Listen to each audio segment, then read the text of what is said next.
साक़िए तस्नीम कौसर आप पर लाखों दुरूद। ऐ शफीए रोज़ महशर आप पर लाखों सलाम। बलगल उला बिकमालिही कशफत दुजा बिजमालिही हसनत जमीअ खिसालिही सल्लु अलैहि व आलिही। बलगल उला बिकमालिही कशफत दुजा बिजमालिही हसनत जमीअ खिसालिही सल्लु अलैहि व आलिही। बलगल उला बिकमालिही कशफत दुजा बिजमालिही हसनत जमीअ खिसालिही सल्लु अलैहि व आलिही। सल्लल्लाहु अलैहि वसल्लम सल्लल्लाहु अलैहि वसल्लम सल्लल्लाहु ताआला अलैहि वसल्लम। सम्मानित उपस्थित मुसल्लियान आज़म, আল্লাহ রব্বুল আলামিনের দরবারে অসংখ্য অগণিত শুকরিয়া যে আল্লাহ রব্বুল আলামিন আজকের এই পবিত্র জুমার দিনে আল্লাহর ঘর মসজিদে এসে সর্বাগ্রে হাজিরা দেওয়ার তৌফিক দান করেছেন। এজন্য সকলেই অন্তরের অন্তঃস্থল থেকে শুকরিয়া আদায় করে বলি আলহামদুলিল্লাহ। মুহতারাম হাজরিন, আরবি মাস হিসাবে জিলকদ মাস চলছে। অল্প কয়েকদিনের মধ্যেই 4-5 দিনের ভিতরেই, আজকে সম্ভবত 27 তারিখ, চাঁদ যদি একদিন আগে উঠে যায় 29শে মাস হবে, আর যদি একদিন পরে উঠে 30শে মাস হবে। জিলহজ মাসে আমরা পদার্পণ করব। জিলহজ মাসের মধ্যে মৌলিক একটা ইবাদত তো কুরবানি, যেটা সামনে আসবে আমরা আলোচনা করব ইনশাআল্লাহ, আল্লাহ যদি তৌফিক দান করেন। এর আগে হজের একটা আলোচনা, হজের একটা আমল আমাদের রয়ে গিয়েছে। হজ জিনিসটা কি, সংক্ষেপে যদি এক কথায় বুঝি, এই যে পূর্ণাঙ্গ ইসলাম যে ধর্ম, আল্লাহ প্রদত্ত একটা মতবাদ, একটা ধর্ম, একটা জীবন ব্যবস্থা আমাদের জন্য। এই পুরো ইসলাম, এই ধর্ম, এই ধর্মের ভিত্তি পর্যায়ের কিছু বুনিয়াদি আমল আছে, এটা প্রত্যেকটা জিনিসের মধ্যেই থাকে। এই পুরা মসজিদ দাঁড়িয়ে আছে, এর মধ্যে ভিত্তিমূলক কিছু পিলার আছে। এই পিলারগুলো না থাকলে পুরা মসজিদের অস্তিত্ব স্থির থাকা সম্ভব নয়। টাইলসও লাগবে, হ্যাঁ, ফ্যান বাতি সবই লাগবে, কিন্তু পিলার যদি না থাকে মসজিদ দাঁড়ায় থাকবে না, বিধ্বস্ত হবে। তো ইসলামের ভিত্তিমূলক ইবাদত মৌলিকভাবে 5টি। হাদিসের মধ্যে নবীজি সাল্লাল্লাহু আলাইহি ওয়াসাল্লাম বলেছেন, বুনিয়াল ইসলামু আলা খামসিন শাহাদাতি আল্লা ইলাহা ইল্লাল্লাহ ওয়া আন্না মুহাম্মাদার রাসূলুল্লাহ ওয়া ইকামিস সালাতি ওয়া ইতাইজ যাকাত ওয়া হজ্জিল বাইত ওয়া সাওমি রমাদান। 5টা ভিত্তির মধ্যে একটা হলো প্রথমত ঈমান, কালিমা লা ইলাহা ইল্লাল্লাহ মুহাম্মাদুর রাসূলুল্লাহ এর স্বীকৃতি দেওয়ার মাধ্যমে আমরা কি হয়ে গেলাম, বিশ্বাস এবং কালেমার যত আবেদন, সমস্ত আবেদনগুলোকে অন্তরে বিশ্বাস করে জবানে স্বীকৃতি দিয়ে আমলে রূপান্তরিত করা, এই মূল বিষয়টা হচ্ছে ঈমান। এরপরে ভিত্তিমূলক একটা ইবাদত হচ্ছে নামাজ, এরপরেই আছে যাকাত প্রদান করা, এরপরে আছে হজ, এখানে আছে রোজার বিষয়। 5ম নম্বরে কি আছে, রোজার বিষয়। একাধিক বর্ণনা আছে, এক এক বর্ণনায় সিরিয়ালের মধ্যে একটু বেশ কম আছে, তবে মৌলিক বিধান ভিত্তি পর্যায়ের এই 5টা। এই 5টা জিনিস জানার পর ইসলামের অন্যতম একটা ভিত্তিমূলক আমল হচ্ছে হজ। একটা বিষয় মাথায় রাখবো আমরা। 2 নম্বর আরেকটা জিনিস মাথায় রাখবো, এই 5টা যে ভিত্তি আছে, 5টা ভিত্তির আমলগুলো কিছু আছে শরীরের সাথে সম্পর্কযুক্ত, কিছু আছে অর্থের সাথে সম্পর্কযুক্ত। যেমন নামাজ, এটা পড়তে কি লাগে, শরীর ব্যবহার হয়, কি হয়, শরীর ব্যবহার হয়। রোজা রাখতে শরীরকে না খাইয়ে রাখতে হয়। আর কিছু আছে অর্থের সাথে সম্পর্কযুক্ত, টাকা পয়সার সাথে সম্পৃক্ত, যেমন যাকাত প্রদান করা। কি করা, যাকাত প্রদান করা। কিন্তু হজ এই আমলটা এরকম, যার মধ্যে ইসলামের এই ভিত্তি পর্যায়ের এই আমলের মধ্যে মানুষের টাকা পয়সার যেমন সম্পৃক্ততা আছে, অর্থের যেমন সম্পৃক্ততা আছে, শরীরেরও সম্পৃক্ততা আছে। একজন ব্যক্তি কোটি কোটি মিলিয়ন ট্রিলিয়ন ডলারের মালিক হয়ে গেল, কিন্তু তার শারীরিক সক্ষমতা নাই, সে হজ করতে পারবে? আর একজন বিশাল বড় শক্তিশালী মানুষ, বিশাল বীর বাহাদুর কুস্তিগির, কিন্তু তার টাকা নেই, অর্থ কড়ি নাই, সেও হজ করতে পারবে না। এই হজের মধ্যে আল্লাহ রাব্বুল আলামিন শারীরিক এবং আর্থিক দুইটা জিনিসকে জমা করেছেন। 3 নম্বর আরেকটা কথা মাথায় রাখতে হবে, আমরা বান্দা হিসাবে আল্লাহর সাথে আমাদের সম্পর্ক হবে মৌলিকভাবে 2 ধরনের। কয় ধরনের? 2 ধরনের। একটা হচ্ছে আল্লাহর সাথে আমাদের ভয়ের সম্পর্ক। কিসের? ভয়ের সম্পর্ক। আল্লাহকে ভয় পাইতে হবে, আল্লাহর বিধানকে মানতে হবে। আল্লাহর বিধান না মানলে পরকালে সাজা আছে, শাস্তি আছে। এই একটা ভয়ের সম্পর্ক। আল্লাহর সাথে আমাদের সম্পর্কের আরেকটা স্তর হচ্ছে মুহাব্বতের সম্পর্ক, ভালোবাসার সম্পর্ক। শুধু ভয় পাইয়া ইবাদত করলে ইবাদতের মধ্যে ওই পরিমাণ মজা, ভালো লাগা কাজ করে না, যেই পরিমাণ ভালো লাগা এবং মজা, তৃপ্তি ইবাদতের মধ্যে কাজ করে যখন বান্দার সাথে সম্পর্কটা আল্লাহর কিসের হয়? মুহাব্বতের হয়, আবেগের হয়, ভালোবাসার হয়। আল্লাহ এটাই বলেন, ওয়া হুয়া মাআকুম আইনামা কুনতুম।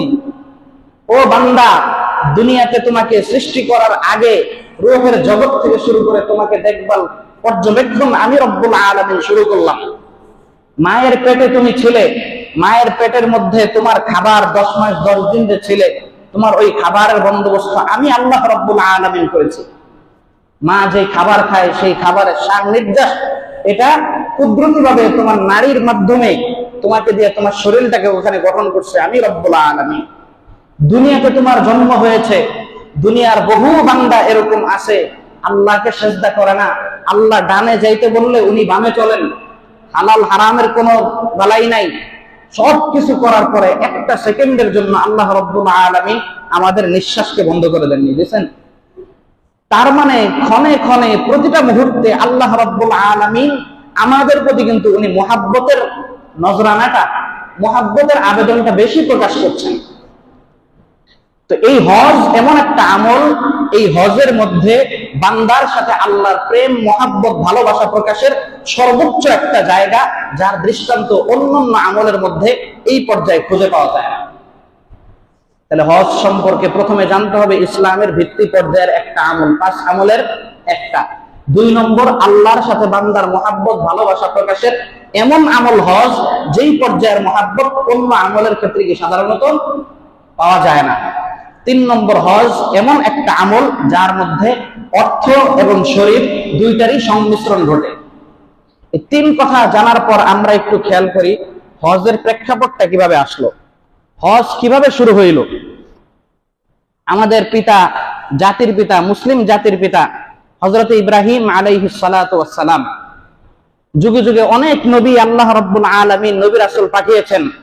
তো সমস্ত নবী রাসূল পাঠানোর পর যেই সমস্ত নবীদের মাধ্যমে আমাদের উম্মতে মুহাম্মাদিয়া আমরা জাতির পিতা হিসাবে যাকে গ্রহণ করেছি, এবং আল্লাহ রাব্বুল আলামিন কোরআনের মধ্যে যেমনটা ঘোষণা করেছেন, তিনি হচ্ছেন হযরত ইব্রাহিম আলাইহিস সালাতু ওয়াস সালাম। মিল্লাতা আবিকুম ইব্রাহিম ওয়া সাম্মাকুমুল মুসলিমিন। হযরত ইব্রাহিম আলাইহিস সালাতু ওয়াস সালাম আল্লাহর পক্ষ থেকে দুনিয়ায় ভূমিষ্ঠ হইলেন, দুনিয়ায় জন্মগ্রহণ করলেন ইব্রাহিম আলাইহিস সালাতু ওয়াস সালাম। দেখেন ইমাম আজম আবু হানিফা রাহমাতুল্লাহি আলাইহি, এটা একটা মূলনীতি, পৃথিবীতে যদি এমন কোন জনপদে কোন মানুষ বসবাস করে যেখানে ইসলামের দাওয়াত তার নিকট পৌঁছে নাই, আমরা তো সকলে আল্লাহর রহমতে জন্মসূত্রে মুসলমান, কিন্তু পৃথিবীর জনপদে যদি এমন কোন মানুষ থাকে যার কাছে ইসলাম ধর্মের মেসেজ, বার্তা তার কাছে পৌঁছেনি, কিন্তু সে যদি সুস্থ বিবেক বোধসম্পন্ন মানুষ হয়ে থাকে, তাহলে ইসলামের আইন হচ্ছে সে যদি নিজ থেকে ঈমান কবুল না করে, পরকালে তাকে কি করতে হবে? বেঈমানের খাতায় নাম উঠবে। কেন? কারণ কুল্লু মাউলুদিন ইউলাদু আলাল ফিতরা, প্রত্যেকটা সদ্য ভূমিষ্ঠ বাচ্চা আল্লাহ রাব্বুল আলামিন তাকে ইসলামের ফিতরতের উপর, ইসলামের নেচারের উপরে জন্ম দান করেন। এরপর তার বাবা মা, তার পাড়া প্রতিবেশী, তার সমাজ কাউকে হিন্দু বানায়, তার সমাজ তাকে খ্রিস্টান বানায়, কারো সমাজ তাকে ইহুদি বানায়, কারো সমাজ কাউকে মুশরিক বানায়। এই জন্য কেন বলে যে আল্লাহ তাআলা সুস্থ মানুষের মধ্যে এমন একটা মস্তিষ্ক দান করছেন, এই মস্তিষ্ক দ্বারা চিন্তা করলেই সে নিজের স্রষ্টার অস্তিত্ব খুঁজে পাবে। ইব্রাহিম আলাইহিস সালাতু ওয়াস সালাম জগতে আসার পর পুরা পৃথিবীতে সমস্ত বেঈমান, ইতিপূর্বের ইমানদার যারা ছিল তাদের ধারাবাহিকতা একটা পর্যায়ে খতম। ইব্রাহিম আলাইহিস সালাতু ওয়াস সালাম, আল্লাহ তো নবী হিসাবে মনোনীত করেছেন ওনাকে, ওনার মধ্যে ওই ফিতরতটা তো পুরোদমেই আছে। তুমি চিন্তা করেন যে আমার রবকে, আমার স্রষ্টাকে, আস্তে আস্তে যখন বড় হচ্ছেন, কোরআনের মধ্যে বিবরণ আসছে, সকালবেলা যখন ইব্রাহিম আলাইহিস সালাতু ওয়াস সালাম বাইরে যাইতেন, ফালাম্মা রাআশ শামসা বাযিগাতান ক্বালা হাযা রাব্বী ফালাম্মা আফালা ক্বালা লা ইল্লাম ইয়াহদিনি রাব্বী লাকুনান্না মিনাল কওমিদ দাল্লিন। ইব্রাহিম আলাইহিস সালাতু ওয়াস সালাম যখন আসমানে সূর্য দেখতে পাইলেন, ক্বালা হাযা রাব্বী, এ তো আমার রব। এটা কি আমার রব? ওই যে মনের মধ্যে একটা তালাশ তলব, সকালবেলা দেখছে বিশাল সূর্য, মুহূর্তের মধ্যে উঠতে দেরি, পুরা পৃথিবীর উত্তর থেকে দক্ষিণ সমস্ত পৃথিবীটা আলোকিত হইতে দেরি নাই। এত শক্তিশালী পাওয়ারফুল জিনিস, এটাই মনে হয় আমার রব। সন্ধ্যাবেলা যখন আবার সূর্যটা অস্ত গেল, ফালাম্মা আফালা ক্বালা লা ইল্লাম ইয়াহদিনি রাব্বী লাকুনান্না মিনাল কওমিদ দাল্লিন।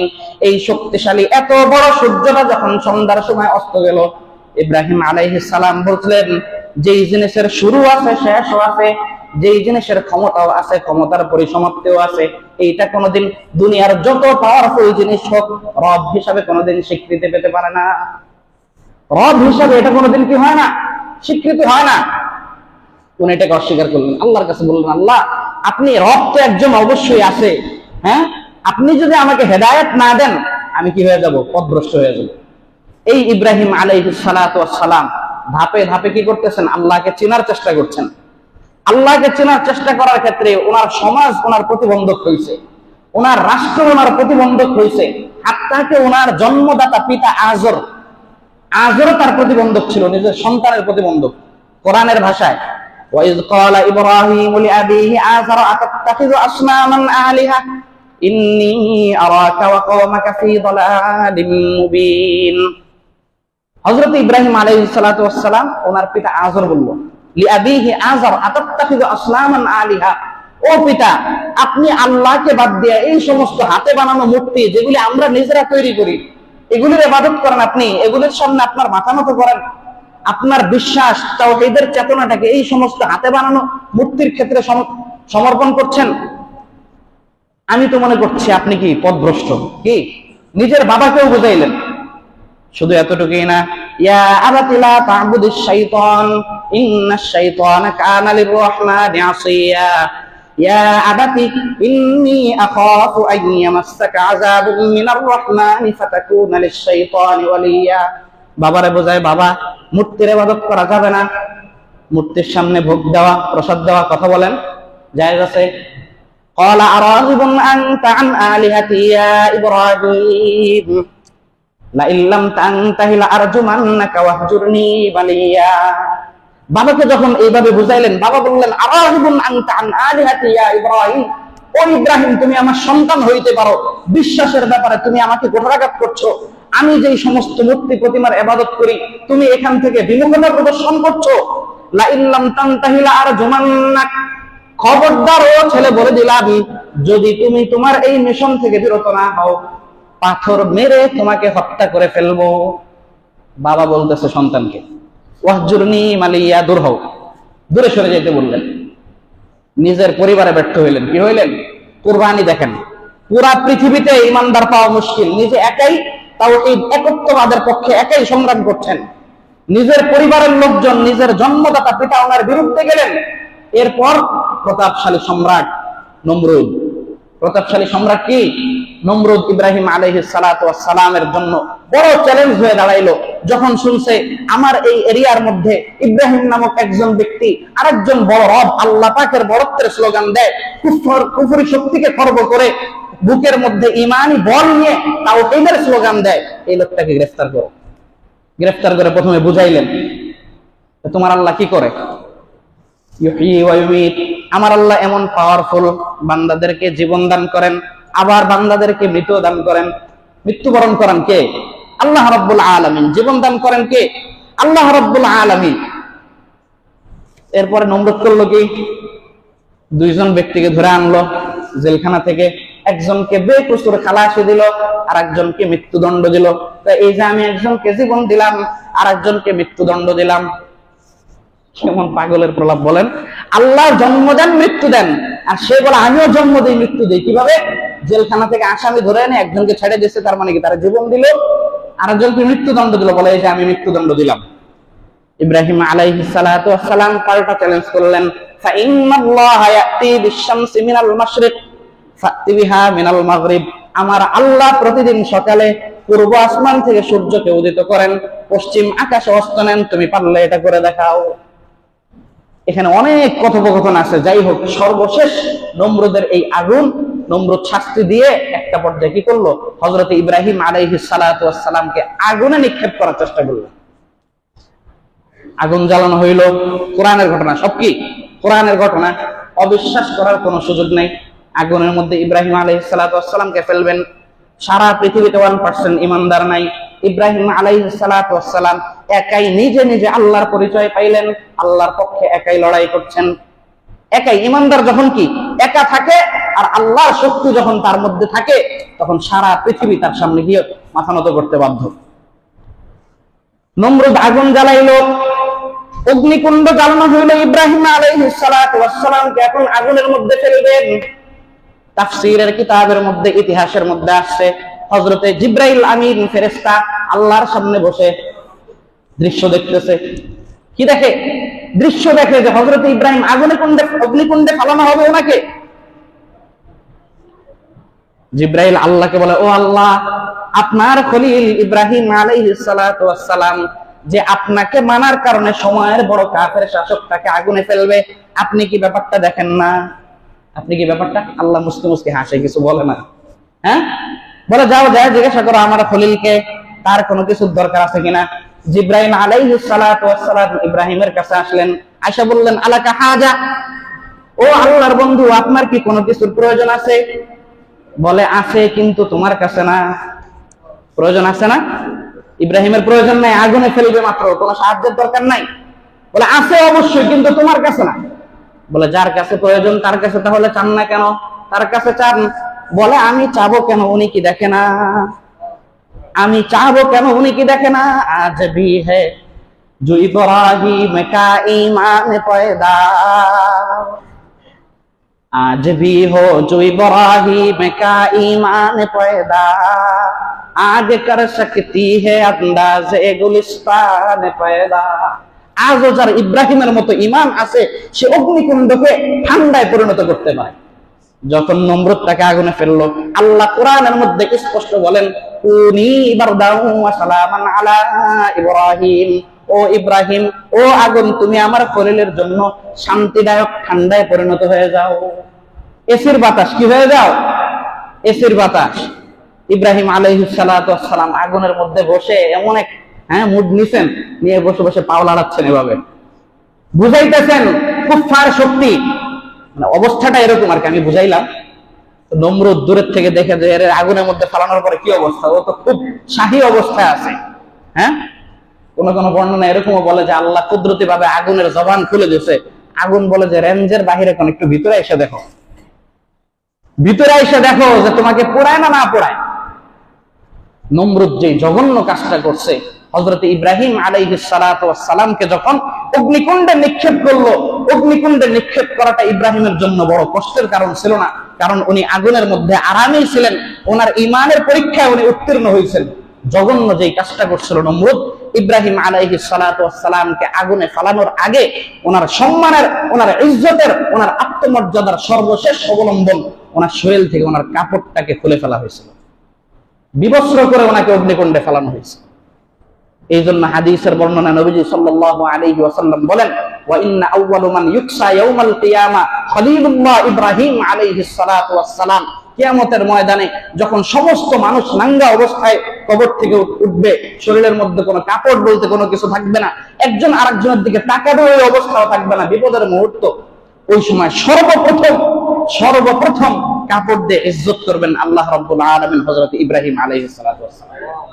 পুরা পৃথিবী সমস্ত কুফফার বেঈমানি শক্তির সাথে আদর্শিকভাবে লড়াই করে জুলুম নির্যাতন সহ্য করে ইব্রাহিম আলাইহিস সালাতু ওয়াস সালাম যখন পরীক্ষায় উত্তীর্ণ হইলেন, এই ইব্রাহিম আলাইহিস সালামকে কেন্দ্র করে এই হজের আমল, ওনাকে কেন্দ্র করে এই কুরবানির আমল বলা হবে সামনে ইনশাআল্লাহ। আল্লাহ তাআলা এত খুশি হইলেন, ওনার মাধ্যমে আমাদের উম্মতে মুহাম্মাদি পর্যন্ত এমন কিছু আমল জারি করায় দিলেন যেগুলি কিয়ামত পর্যন্ত আমাদের জন্য ফরজ। আল্লাহ পাক হযরত ইব্রাহিম আলাইহিস সালাতু ওয়াস সালামকে বললেন, ও ইব্রাহিম ঘর বানাও। কি করো? বাইতুল্লাহ নির্মাণ করো। কাবা শরীফ মক্কার বাইতুল্লাহ কার আদেশ? আল্লাহর পক্ষ থেকে আদেশ। যুগে যুগে 10 জন মানুষ কাবা নির্মাণ করেছে। সর্বপ্রথম ফেরেশতারা নির্মাণ করে। কারা? ফেরেশতারা। তো যাই হোক, এগুলি ভাঙ্গা গড়ার মধ্য দিয়ে আসে। নূহ আলাইহিস সালামের প্লাবনের সময় একবার পুরো শেষ হয়ে গেছে, আবার তৈরি করা হয়েছে। মিল্লাতে ইব্রাহিম আলাইহিস সালাতু ওয়াস সালাম এই কাবা নির্মাণ করলেন। এই কাবা সম্পর্কে আল্লাহর কোরআন কি বলে? ইন্না আউওয়ালা বাইতিন উদিআ লিন-নাসি লাল্লাযী বিবাক্কাতা মুবারাকান ওয়া হুদাল লিল আলামিন। আল্লাহ বলেন, দুনিয়ার মুসলমান পৃথিবীর ইতিহাসে সর্বপ্রথম ঘরের অস্তিত্ব, গৃহের অস্তিত্ব আল্লাহ বলেন কাবা। ইন্না আউওয়ালা বাইতিন উদিআ লিন-নাস লাল্লাযী বিবাক্কা, মক্কার শহরে অবস্থিত কাবা শরীফ, এটা পৃথিবীর সর্বপ্রথম ঘর। এরপর আল্লাহ বলেন মুবারাকান ফীহি ওয়া হুদাল লিল আলামিন। এই কাবা ঘর এবং কাবার চত্বর আশপাশের অঞ্চলগুলিকে আল্লাহ পাক অনেক বরকতপূর্ণ করছেন। কি করেছেন? অনেক বরকতপূর্ণ করলেন। ওয়া হুদাল লিল আলামিন, সারা পৃথিবীর মানব জাতির জন্য হেদায়েতের আলোকবর্তিকা হিসেবে এই ঘরটাকে আল্লাহ কবুল করলেন। ফীহি আয়াতুম বাইয়িনাতুম মাকাম ইব্রাহিম। এই ঘরের মধ্যে আল্লাহ তাআলা অনেকগুলি নিদর্শন রাখছেন। কি রাখছেন? মাকামে ইব্রাহিম রাখছেন। নিদর্শন দ্বারা একটা উদ্দেশ্য, মাকামে ইব্রাহিম। ইব্রাহিম আলাইহিস সালাতু ওয়াস সালাম যখন ওনার ছেলে ইসমাইল আলাইহিস সালাতু ওয়াস সালামকে নিয়ে এই ঘরটা নির্মাণ করেন, বাবা ছেলে দুইজনে যোগালি বিল্ডিং নির্মাণ করছেন। তো উঁচু ঘর যখন নির্মাণ করতে হবে, মইয়ের কোনো ব্যবস্থা নেই। কি নাই? মই সিঁড়ি লাগায় না উপরে কাজ করার জন্য। তো ওখানে কি ছিল? হযরতে ইব্রাহিম আলাইহিস সালাতু ওয়াস সালাম মাকামে ইব্রাহিম পাথর ব্যবহার করছেন, কুদরতি পাথর। যখন ওনার যতটুকু উঁচা হইতে মনে চায়, পাথরটা অটোমেটিক কি হয়ে যায়? উঁচু হয়ে যায়। এই ইব্রাহিম আলাইহিস সালাতু ওয়াস সালাম ঘর নির্মাণ করলেন। আর ওইদিকে ওনার স্ত্রী হযরত হাজেরা আলাইহিস সালাম, ওনাকে নিয়ে মক্কার অবস্থা যখন বিরান একটা ভূমি। রব্বানা ইন্নী আসকানতু মিন যুররিয়াতি বিওয়াদিন গায়রি যী যারইন ইনদা বাইতিকাল মুহাররম। আল্লাহর পক্ষ থেকে নির্দেশ, যখন এই এলাকা আবাদ হয় নাই, সুদূর সেই সিরিয়া থেকে সফর করে নিজের স্ত্রীকে এখানে কি দিলেন? নির্বাসন দিলেন। হযরত হাজেরা আলাইহিস সালাম যখন স্বামী রেখে আল্লাহর পক্ষ থেকে আদেশপ্রাপ্ত ছোট্ট ফুটফুটে সন্তান ইসমাইল সহ যখন এখানে রেখে চলে যাচ্ছেন, তো চলে যাওয়ার সময় কি স্ত্রী হযরত হাজেরা আলাইহিস সালাম জিজ্ঞাসা করছে, ও স্বামী, আপনি কি কোনো ক্ষোভের বশবর্তী হয়ে আমার প্রতি রাগ করে আমাকে এভাবে নির্জন একটা পল্লীতে এভাবে রেখে যাচ্ছেন, না আল্লাহর হুকুম? কয়েকবার বলার পর ইব্রাহিম আলাইহিস সালাম খালি বললেন আল্লাহর হুকুম। কি? হাসবি আল্লাহু ওয়া নি'মাল ওয়াকিল। স্ত্রীর ঈমানও এত মজবুত, উনি বললেন যদি আল্লাহর হুকুম হয়ে থাকে আমার জন্য আপনারও কোনো টেনশন নাই, আমারও কোনো টেনশন নাই। এই ঘর আল্লাহ আবাদ করলেন। কি করলেন? ঘর আল্লাহ আবাদ করা হয়ে গেল।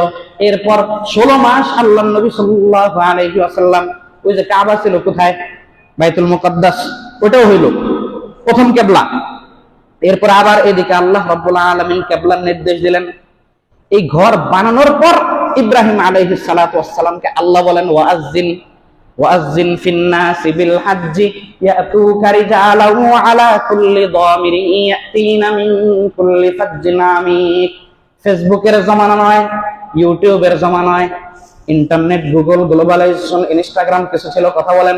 আল্লাহ বলেন আজ্জিন, ও খলিল ঘোষণা দেন, ফিন-নাসি বিল হাজ্জ, হজের ঘোষণা দেন, ইয়াতুকা রিজালান ওয়া আলা কুল্লি দামিরিন ইয়াতিনা মিন কুল্লি ফাজ্জিন আমিক। মানুষ উটের পিঠে করে, ঘোড়ার গাড়িতে আরোহণ করে, 2 নম্বর 11 নম্বর গাড়ি, পায়দল। কি দল? পায়দল। নানান প্রান্ত থেকে সমস্ত মানুষ বাইতুল্লাহর দিকে সমবেত হবে। এই ঘোষণা কবে দিচ্ছেন? সেই ইব্রাহিম আলাইহিস সালাতু ওয়াস সালাম যখন এই অঞ্চল আবাদই হয় নাই। কি মর্ম ছিল? আল্লাহ বললেন আজ্জিল ফিন-নাস, ও ইব্রাহিম, আমি রব্বুল আলামিন আপনাকে ঘোষণা দিতে বললাম, আপনি এই ঘোষণা দেন। সারা পৃথিবীতে এই ঘোষণা পৌঁছানোর দায়িত্ব আমি রব্বুল আলামিনের। আল্লাহ ঘোষণা পৌঁছাইছেন না? হ্যাঁ, সারা পৃথিবীতে এর চেয়ে বড় জমায়েত, এর চেয়ে বড় সম্মেলন আর নাই। বিভিন্ন শ্রেণী বর্ণ বা বিভিন্ন মানুষের যে একটা গণজমায়েত বাইতুল্লাহর মধ্যে লক্ষ লক্ষ কোটি কোটি মানুষের হয়, পৃথিবীর অন্য কোথাও এরকম জমায়েত কি আর নাই? ওই জুমায় হযরত ইব্রাহিম আলাইহিস সালাতু ওয়াস সালাম ঘোষণা দিয়েছিলেন। আল্লাহর পক্ষ থেকে এটা কি ছিল? ঘোষণা ছিল। কাবাঘর হয়ে গেল, কি হয়ে গেল? আর এইদিকে উনার স্ত্রী হাজেরা আলাইহিস সালাম ওই যে যখন ওনাকে রেখে চলে যায়, হাজেরা আলাইহিস সালামকে যখন রেখে যায়, ওনার ফুটফুটে সন্তানকে যখন উনি রাখছে, দানা পানি নাই, খাবারের কোনো বন্দোবস্ত যখন নাই, ওই সময় উনি মক্কার পাহাড় সাফা আর মারওয়ার মধ্যে দৌড়াদৌড়ি করছেন পানির খোঁজে। কিসের খোঁজে? পানির খোঁজে দৌড়াদৌড়ি করেন। যখন এই পাশ থেকে ওই পাশে যান, মাঝখানের যে জায়গাটার মধ্যে ওনাকে দেখতে একটু আড়াল হয় নিজের সন্তানকে, তখন একটু বেশি যোগ দেন। আল্লাহ রাব্বুল আলামিন নিজের ইমানদার বান্দির এই আমলটাকে এত পছন্দ করলেন, হজের মধ্যে এই জিনিসটাকে অনিবার্য করে দিয়েছেন। মক্কার সাফা পাহাড়ের মধ্যে কি করতে হবে? দৌড়াইতে হবে। কি করতে হবে? দৌড়াইতে হবে। হযরত ইব্রাহিম আলাইহিস সালাতু ওয়াস সালামের সন্তান ইসমাইলের পায়ের আঘাতে জমজমের পানি শুরু হইল। কি হইল? আল্লাহর পক্ষ থেকে কুদরত, মুসলিম উম্মার বিশাল সম্পদ এই জমজমের পানি।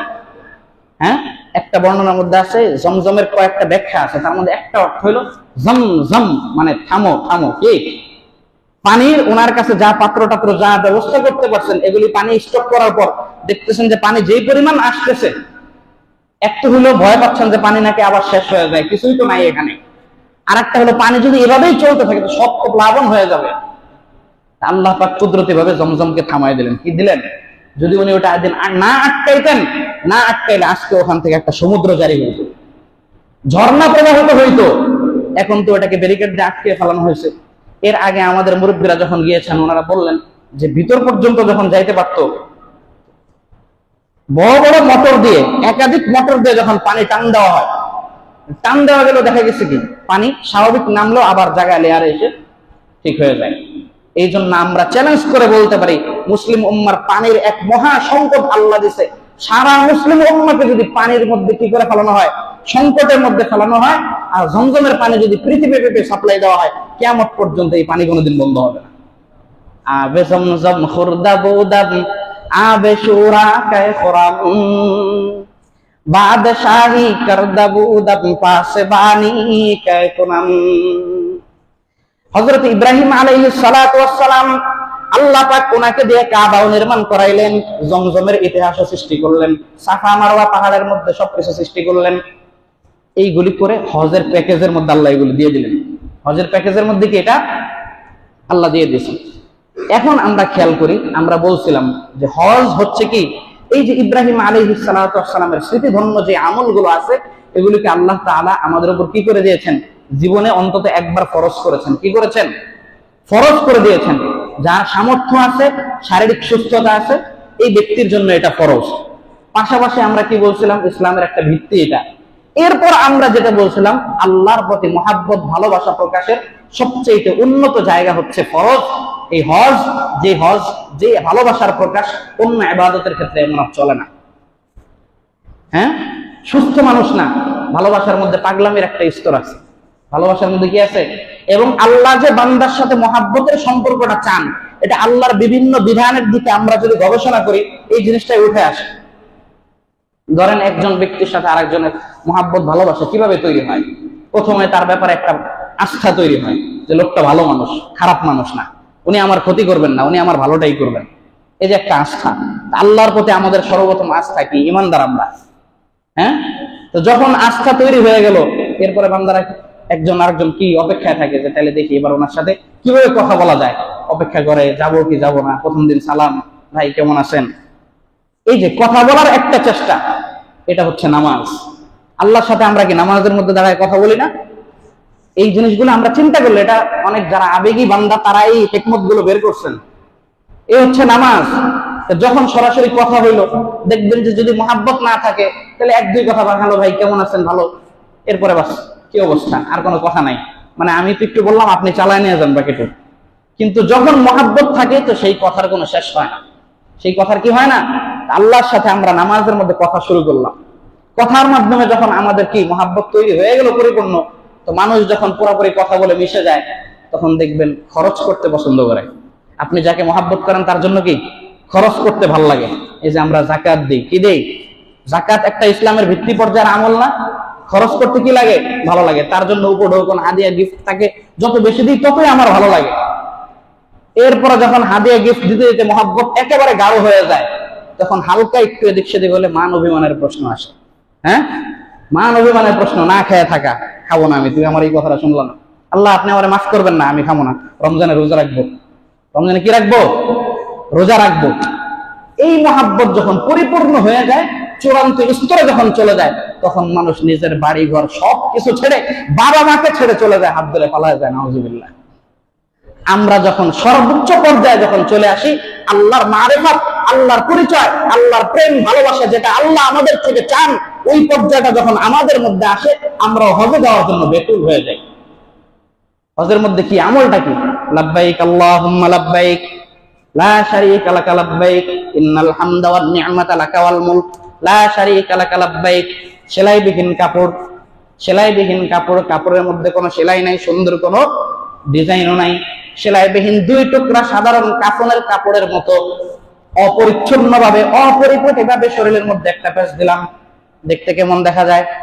সুস্থ মানুষের মতো মনে হয় ওটা দেখলে? একটা পাগলামি, একটা কি পাগলামি। এরপর যখন গেলাম হজের পূর্ণটা আমল পাগলামি, পূর্ণ আমল যখন করতেছি, নির্দিষ্ট আমল শেষ করার পর যখন তুমি হালাল হইলা, শরীয়ত তোমার উপর এইবার সুন্নত একটা বিধান দেন, বলেন মাথার চুলগুলো টাক করো। কি করো?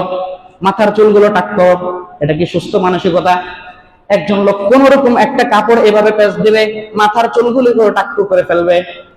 এইভাবে আপনি দুনিয়ার কোন একটা অনুষ্ঠান, কোন একটা পার্টিতে আপনি পার্টিসিপেট, অংশগ্রহণ করতে পারবেন? এটা কি সুস্থ মানসিকতা? পুরাটাই পাগলামি, পুরাটাই পাগলামি, পুরাটাই আবেগ, পুরাটাই মহাব্বত এক আল্লাহর জন্য। হ্যাঁ, এমন একটা অবস্থার আমার মধ্যে সৃষ্টি করে ফেলছি যে আমাকে কেউ আর সুস্থ মানুষ বলতে প্রস্তুত না। এই মহাব্বতটা আল্লাহ পাক আমাদের থেকে চান। কেমন চাওয়া চান? হ্যাঁ, যদি আমরা এটা না করি, হাদিস হযরত ওমর ইবনুল খাত্তাব রাদিয়াল্লাহু তাআলা আনহু থেকে মাওকুফান একটা riwayat, উনি বলেন যে হুজুর সাল্লাল্লাহু আলাইহি ওয়াসাল্লাম বলেছেন কি, যে ব্যক্তিকে আল্লাহ তাআলা হজ করার সামর্থ্য দিল, এই সামর্থ্য দেওয়ার পরও সে হজ করলো না, নবীজি বলেন ফালইয়ামুত ইনশাআ ইয়াহুদিয়্যা ওয়া ইনশাআ নাসরানিয়্যা।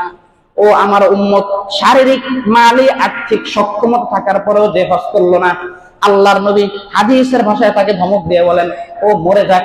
ও কি, কিভাবে মরে যাক? তা ইনশাআ ইয়ামুত, যদি ইহুদি হয়ে মরতে চায় ইহুদি হয়ে মরুক, ওয়া ইনশাআ নাসরানিয়্যা, যদি মনে চায় খ্রিস্টান হয়ে মরুক, আমার কোনো টেনশন নেই।